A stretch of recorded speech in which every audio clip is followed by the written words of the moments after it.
Yo, what's up, everybody? Hope it's going good. Yeah, so this video, I've deleted it the whole time, because I don't say something right or I'm not telling the full story. So here I am, honest truth, full story. What happened to me after I got my bone marrow transplant, when my father said pray for me. So what happened was I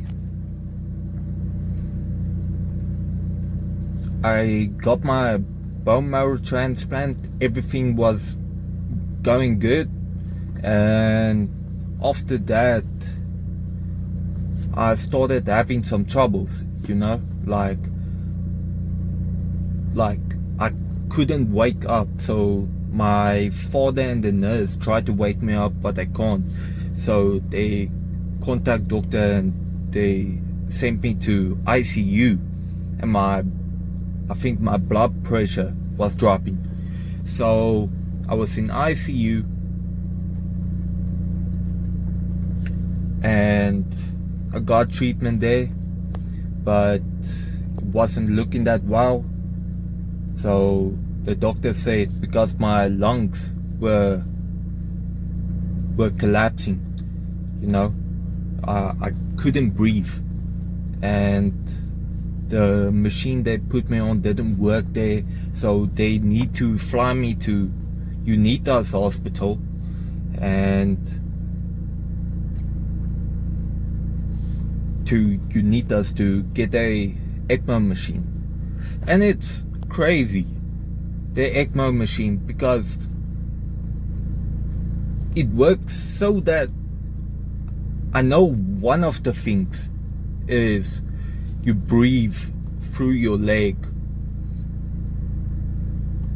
or something like that, So it's completely crazy how that machine works.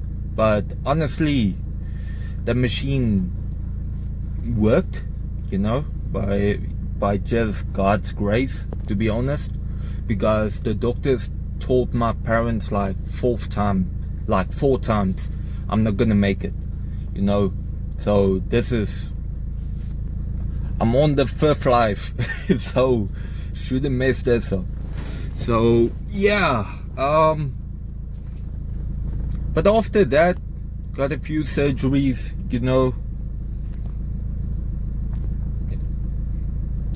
I think like got on my stomach, had the ports also. So all of those things are out. Wait, not okay, the ports are out. The cut on my stomach, I don't remember what it was. Probably they tested something, if I remember correctly. But yeah, I went through a lot of surgeries, and every time like the doctors told my parents I'm not gonna make it.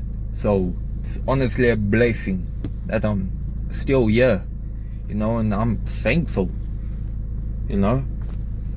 but yeah, but in that time I was in a 1 month in a coma, in a seduced coma, not me going into a coma exactly. They put me in a coma. And yeah, after that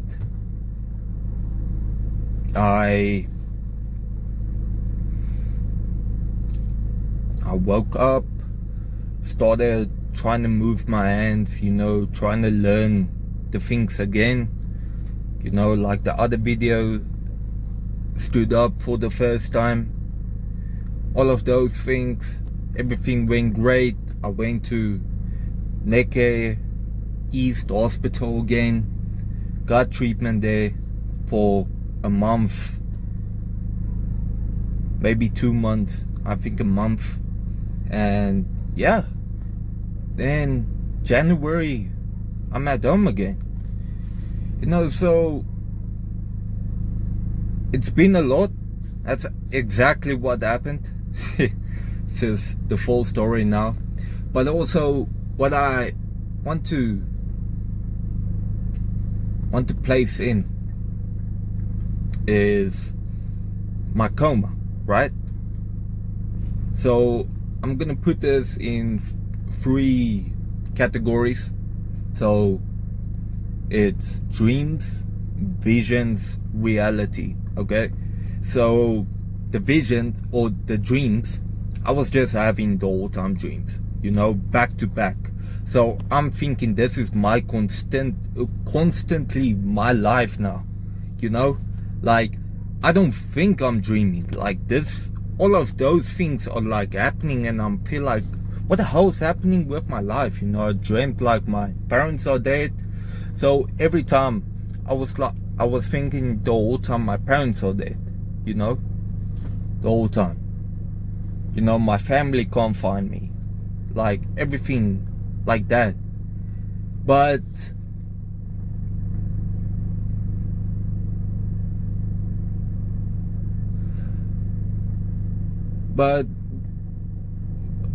I remember my last dream, I was laying in the hospital bed, and this is like shifting into visions. I was in the hospital bed laying down, and a nurse came and she cut like 666 on my skin. So when that happened, it all started black, or it all faded black. I couldn't see anything, but then I started falling down. Like I can't open my eyes, but I feel like I'm falling down.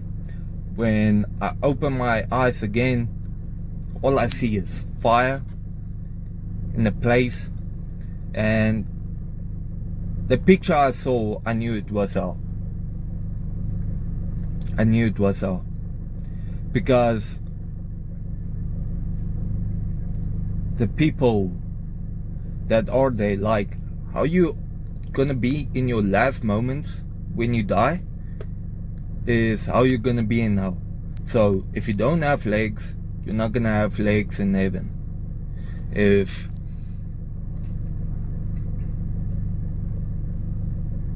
you don't have an arm, you won't have an arm. Like all of those types of things. But the things I saw, you know, how a person looks like a dead flesh just burning, but he can't die.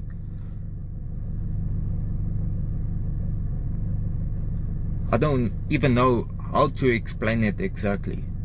But also, like, the people, they laugh at you. Like, I remember people were laughing at me. There were demons torturing other people. It was not the place. I was scared for my life. But I tried lifting my hands and I saw a knife, you know, and this is the first time I could have moved something.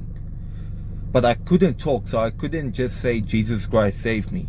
So I had to get the knife and carve 777, because I believe that's like an accepting to God, you know, it's God's number. I don't know why I think that. Maybe I heard something, but through that sign of faith, I started going up, and I was back in the hospital room.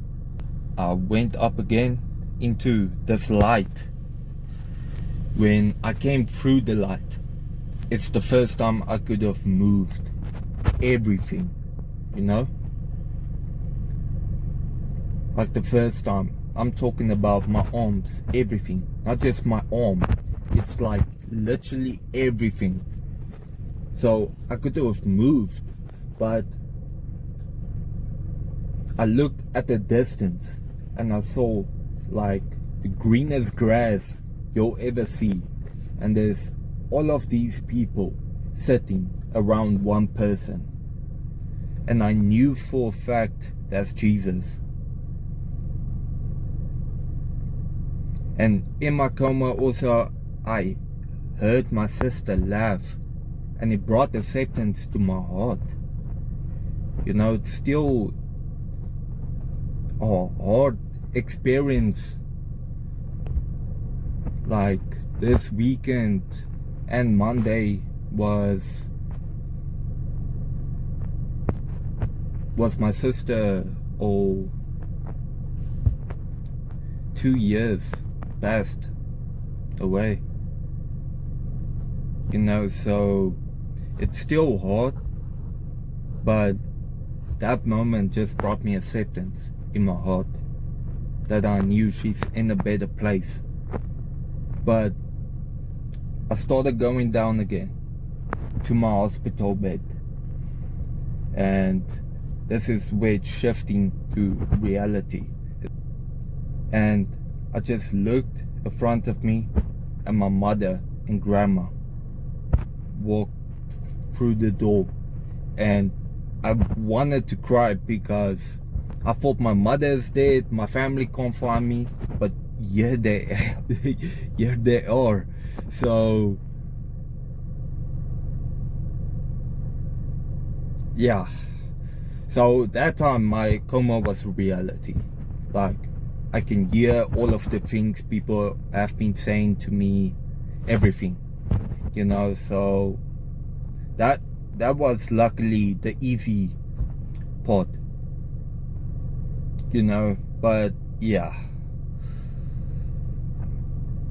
but I remember also, like, with my visions also, right, I feel like I've been going to places.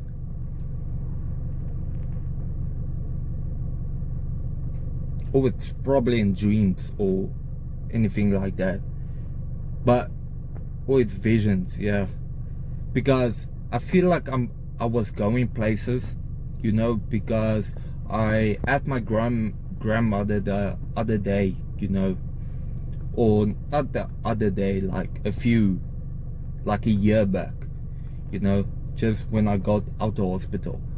So I told my grandma, like, in my coma, I was in the spare room, and I could hear my grandma talking, and my grandfather said, like, come here. Or my grandmother was crying, and my grandfather was saying, come here, come lay down with me. And she did. And I asked my grandma, like, did this happen? And she said yes. Like, she was crying in my sister's room. So then my grandfather said, come here. And like, that just brought me, I think, like, not everything I was the whole time at places, because some of the dreams I had were crazy. Like, the dumbest thing, it was the whole time nightmares, you know. But I feel like sometimes I was going places, you know. I don't know how to explain it, but that's the only thing I remember where I was somewhere. Because how the hell could have I knew that even happened, you know? So yeah, this is the full story. So with my coma, it's not like I just believe, I know for a fact by the things I saw, I was in hell, in heaven, you know. That's just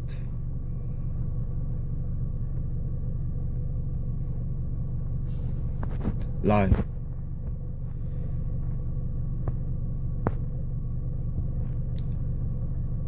I no longer have this doubt that God doesn't exist. But the things I saw, the things I outlived or survived, I knew for a fact God is real.